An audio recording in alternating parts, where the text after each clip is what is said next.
This is a virtual reading of Conspirators, To Each His Own Agenda by Matt Gupta.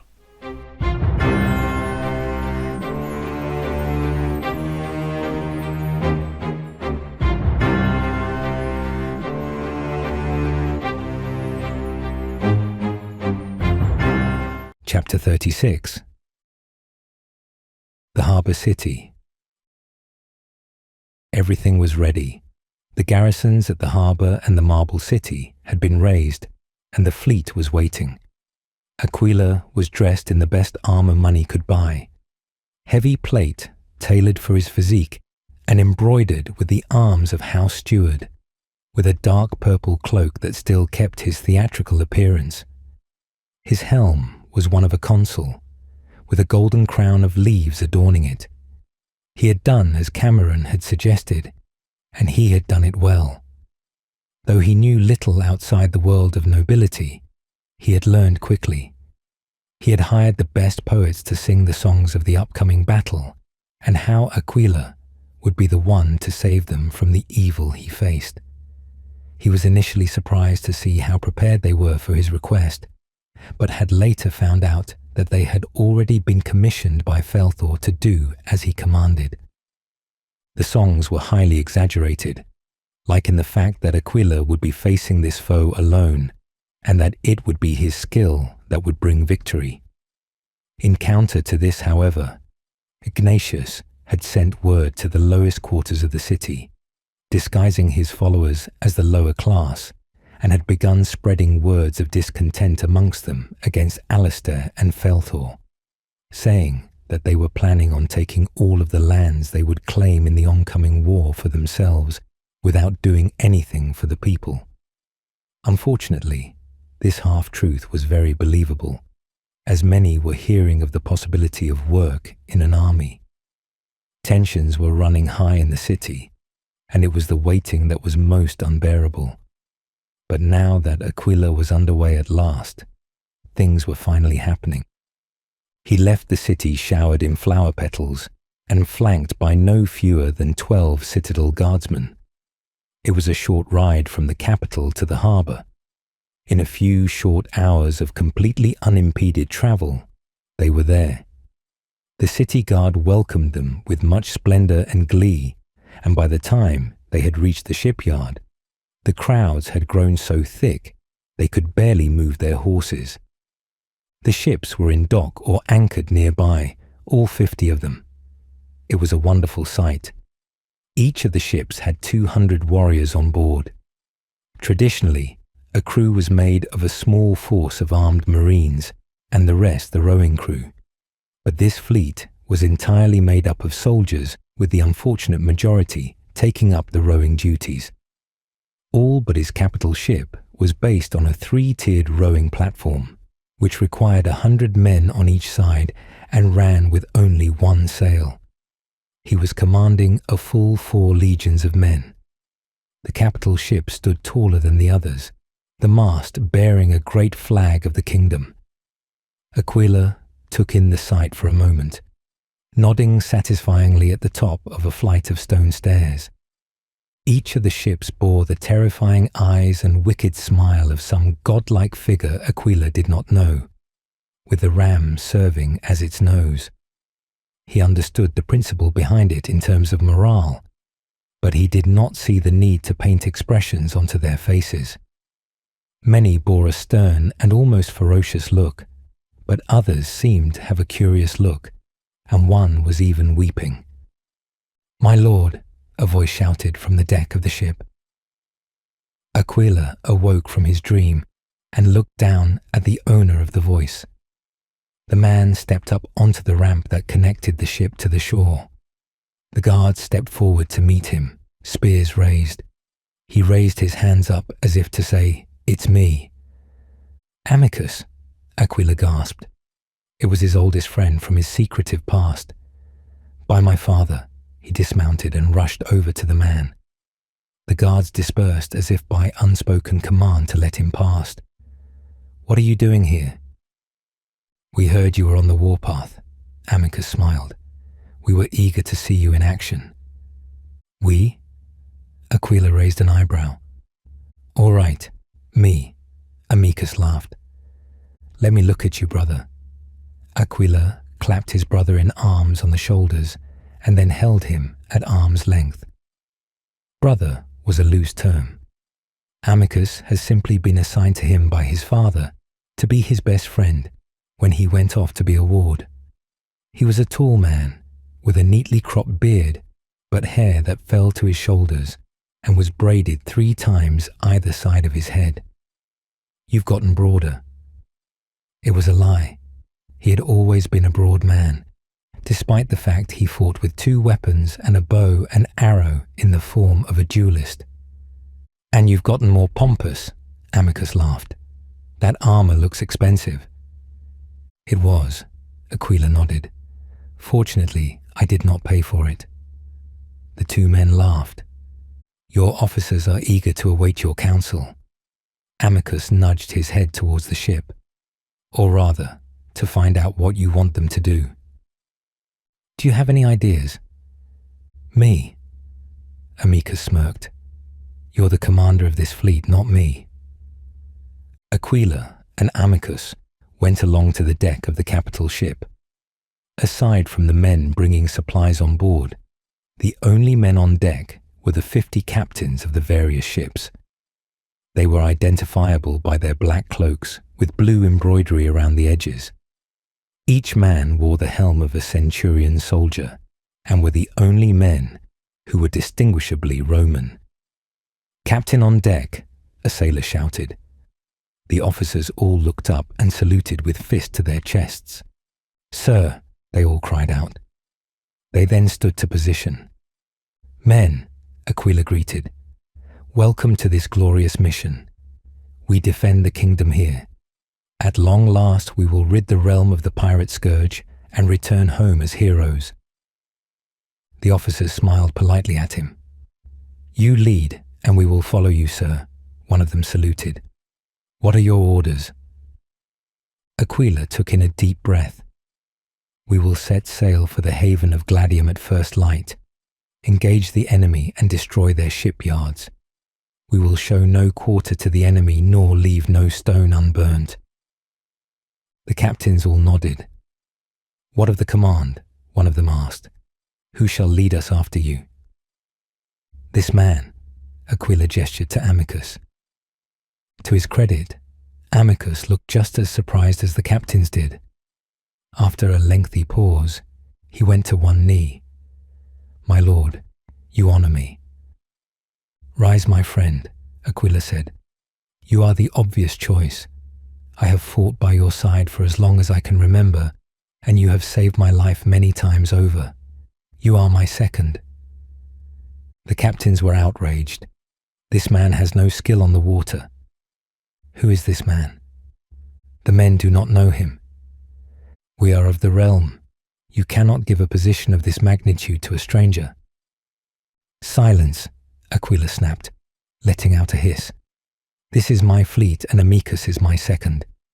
If any of you men disagree, then leave my fleet at once. It was an empty threat.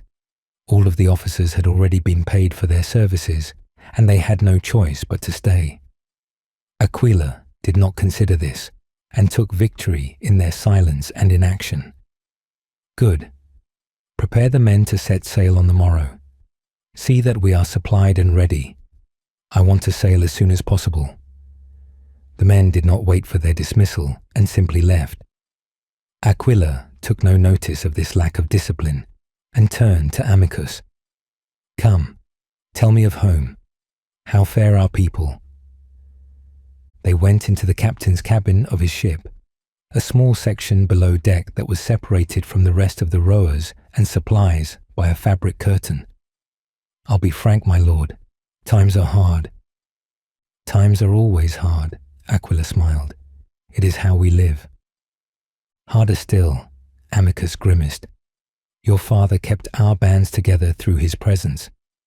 Despite the best efforts of myself and your closest friends, things are falling apart in no short length of time.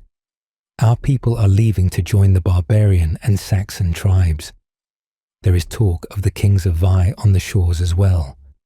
We need you back."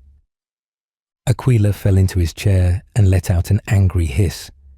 "I cannot leave now or any time soon. This is what I have been working for all of these years. Conditoris, Richard, then Ignatius, all of them were pawns for my purpose. I cannot turn away now. Everything depends on this campaign."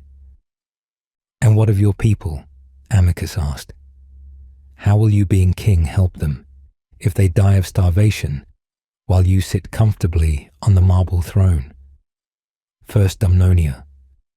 "Powis has now fallen. Siluria was breaking out into civil war when I left. We have nothing, and all the while the Saxons take and take more. Aquila, listen to me. You must return to us." "I cannot," Aquila said. "I can organize a relief for my people." Amicus sighed. "It will not be enough. We need unity. Already our forces in the ruined cities are crumbling. We have had hard winters, and our few farmers we have are old and dying." Aquila sighed again. "I cannot leave now. These men are committed. Why would our people follow me if I leave a mission so dire? I must complete this quest." "Very well." Amicus bowed slightly. "You are my lord, and now my captain. I am at your disposal." "I know," Aquila breathed out with self-disappointment.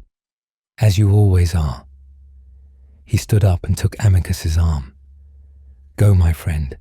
Acquaint yourself with your command, and find arms and armor more befitting a man of your station." "Yes, my lord," Amicus nodded, "but I have little money to trade with." "Here," Aquila gave him a small bag of coin. "Go, brother. Do our fathers proud." Amicus did so, and as Aquila had commanded, the ships set out at first light. Despite the earliness of the hour, the entire city thronged out to see them off. Aquila stood with his citadel guardsmen, letting the cheers wash over and glorify him. The soldiers on the ships were taking the cheers in as well, waving to their wives and sweethearts, sometimes at the same time. But as the fleet moved on, the cheers ebbed away, and before long, they were on their way into the open river. They made excellent time, a combination of rowing and using the sails. The captains had remained on Aquila's ship. They were eager to hear his plan and tactics, but he wasn't being forthcoming. After a few days' sailing, when the fleet was at the mouth of the river, Aquila was feeling the motions of the sea and ordered the fleet to go to shore and make camp. The men went to work straight away and had their tents set up before nightfall. Aquila wanted to talk to Amicus more. He hadn't seen him in his new armor, but Amicus desisted him from such thoughts and convinced him to attend a council of his officers. They were waiting for him by a rock pool on the edge of the camp, just short of the camp boundaries. They were in Sand People territory now, and they were on high alert. "Consul," the officers greeted. "General," they added to Amicus, without any enthusiasm. "Men," Aquila greeted back, nodding. He sat down on the ground, which naturally worked out as a step down. "We should discuss the logistics of our mission." "Indeed," a taller man called Andir said. He was black-skinned and well-groomed, which was odd considering the bearded nature of the others. "We are eager to hear of your plan." "Or what we could do with these ships," another said. "These ships have very few experienced crews," another man complained. "We have taken legionaries made for land combat and put them on the water expecting them to act as if they belong there. We need a miracle command structure if we are to win any battle, let alone a campaign." "This is no time for inept leadership," Andir agreed. "Are you sure you are up to this task?" "I am," Aquila said, affronted. "Your indignation is a sign to the contrary." Andir folded his arms smugly. "And what of your first legionary captain? What experience does he have on the sea?" Amicus had the sense to keep his emotions to himself. "I have none, he admitted without hesitation. But I know war. I know soldiers. I know how to kill a man, and what color his blood runs when it leaves his body. All noble traits. Arndir inclined his head. He seemed to respect Amicus's honesty. But skill at the sea is skill at the sea. The water is unforgiving to those who cannot command it. Aye, another man agreed.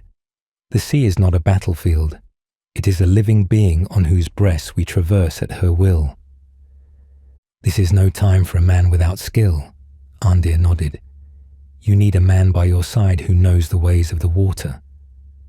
You must name one of us your first legionary commander in place of this stranger.